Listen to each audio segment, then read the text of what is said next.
Hard work, hope, and hospitality are part of the Ozark story. We hope you'll join us for Living Legacies of the Ozarks.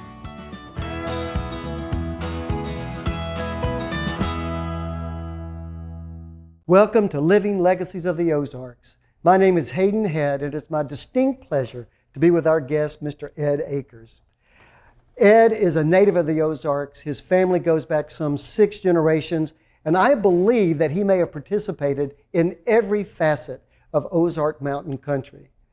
From his time as a young man and a street performer at Silver Dollar City, to the outdoor theater, Shepherd of the Hills, to his long and distinguished career in insurance, to becoming the mayor of the city of Branson in 2019, Ed Akers has always had the heart of a public servant.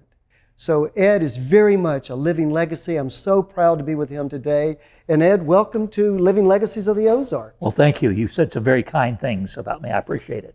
Well, it's my pleasure to do it, and happy to say that they're all true.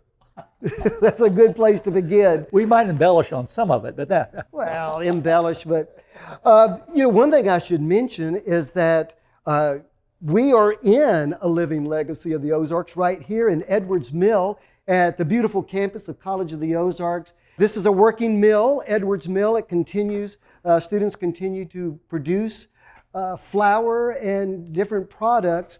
And Ed, I thought that might be a good jumping off point for us.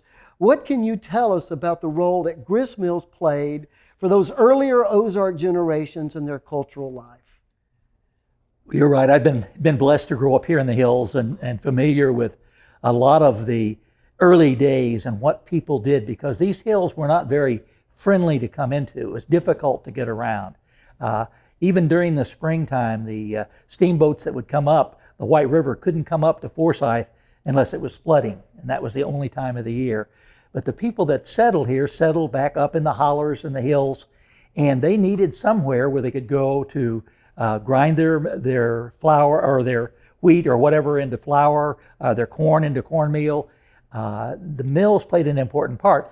And I used to be very involved in that because I worked at Silver Dollar City when they first put the mill in.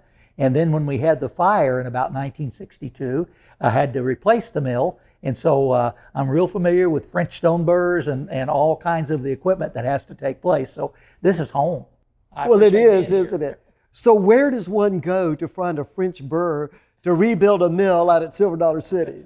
Well, there were several mills around this country. There happened to be a location down around Ponca, Arkansas, where they'd had a big mill, and there were some stone burrs there. There also were stone burrs that you can go find in other parts of the country, in Kentucky and Tennessee and so on, but there were some here. And so they were different sizes.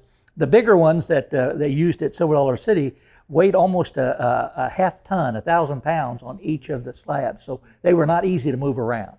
And I would guess that it would take a pretty strong current to move something like that. Well, from a current standpoint, you're talking about the water coming in and going over the wheel, and the wheel then would use its force through belts to turn the mill. Ed, that was a great answer. Thank you so much. And thank you for joining us at Living Legacies of the Ozarks. We'll be right back.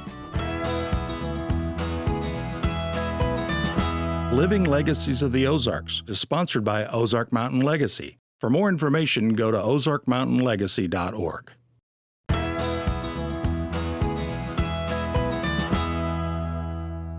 You know, you're referring to a time when life was hard, people were hard.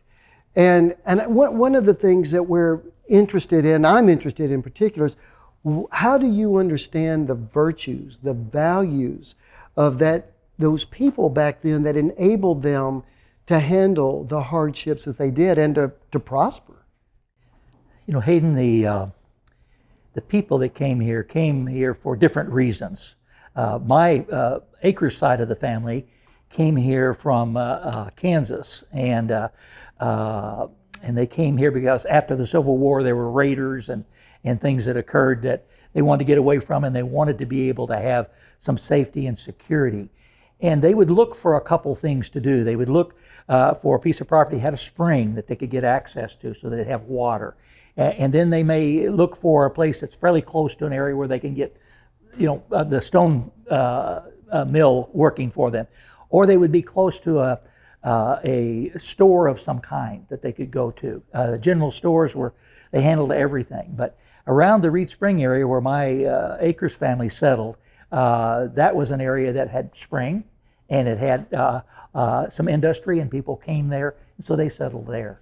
Let me ask you something, because, and I'm really not clear on this. So railroads came to this area about 1906, 1907. Early 1900s. Early 1900s. So your family was here prior to that? Prior Were they to here in that, the yeah. late 1800s? Is that when they came?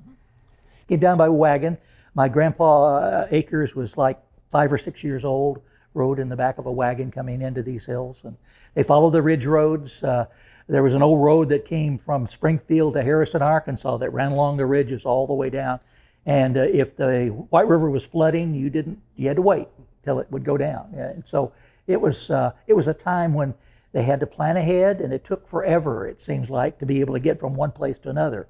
Going to Springfield from the Branson area by buggy or wagon was a day-and-a-half trip. And so he had a farm along that road, and my mom would talk about they never knew at nighttime how many people they might have that might be staying there in the barn overnight, because that was kind of a stop for them as they walked between Harrison, Arkansas.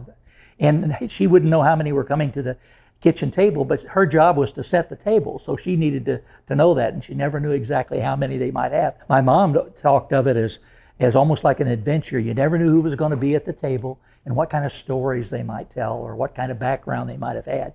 But they were people that wanted to help other people, and his table was open to someone that was hungry.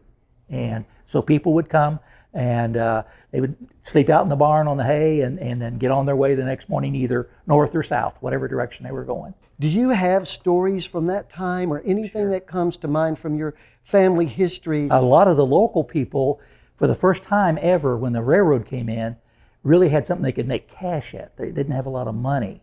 And so they would hew ties and do that. And for the first time, people locally had money they could spend. Right. Then you get a little later in the 20s and 30s, people would go out to California, Washington, Oregon, and pick fruit. And that's how they would get cash. They'd do that, be gone for two months or so and come back and earn cash that way and come back into the hills to be here. But there wasn't a lot of cash crops or cash development here in the hills. It was just hard work, and you had big families because that was your labor force. But my mom and dad had put a store in. My mom and dad started out, and they were basically sharecroppers because my mom's sister married, and my mom and dad married, and they were about the same age, and they moved into a house that had two sides to it. And they stayed one side and the other, and they raised tomatoes, and that was their share crop. They raised tomatoes, and they take the tomatoes and they take them into Reed Spring to the tomato canning and collection area. Tomatoes in this part of the country, they taste the best of any tomatoes anywhere. And it's because of the limestone and the lime rock. But that rock also creates a problem in trying to get things planted. Yes, it does. There's a lot of work in that. But they picked up a lot of rock and had a lot of stone. Some places still you can go and you can see stone fences that are still there as remains for those. Ed, you are also the executive director of OMC Cares, Ozark Mountain Country Cares. Would you tell us just a little bit about that organization and your role there? The OMC Cares organization is about the poverty of our area and the people who are seeking to try to get out of poverty and can't get there and struggle. Our organization is focused on helping others to help the people in need. And so if we can coordinate and help, that's what we're trying to do. We invite all these people to come see us. And we have these people that come see us who are looking for work, who maybe have some baggage with them or whatever they have, but they're here. And they're the ones who are meeting the guests that we have come.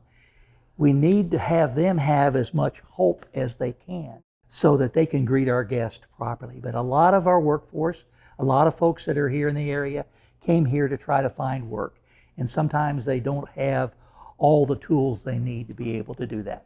Ozark Mountain Country Cares. Ed, thank you so much for being with me today and Thank you. Our time together. And thank you for joining us at Living Legacies of the Ozarks. And we'll see you next time. Goodbye.